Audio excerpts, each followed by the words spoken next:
ओम नमः शिवाय महारुद्राय हर हर महादेव शिव शंभो बाबा धवलेश्वराय वालालिंगाय नमः। दीपं यदि परं ब्रह्म दीपं यदि जनार्दनः दीपाहरत मे पापो पूजा दीप नमस्तुते। धवलेश्वराय वालालिंगाय नमो नमः। संसार सुखी रखंतु। आज शुभ शनिवार रे समस्त श्रद्धालु भक्त मानू को आश्रीपद करंतु, मनस्कामना पूर्ण करंतु, कर्म क्षेत्र उन्नति करंतु, ग्रह रिष्ट खंडन करंतु, जगतर मंगल करंतु, विश्वर कल्याण करंतु, आपणकर नाम विख्यात करंतु, सेवकर डाक श्रवण करंतु, समस्त गुआवसा भक्त मानकर मनस्कामना पूर्ण करंतु।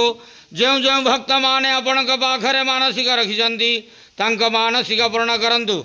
धवलेश्वराय वालालिंगाय नमो नमः। संसार सुखी रखंतु, आनंद गवार। हरि बोलो। आज शुभ शनिवार रे समस्त श्रद्धालु भक्त मानू को आश्रीपद करंतु, आनंद गवार। हरि बोलो। बाबा धवलेश्वराय वालालिंगाय नमो नमः।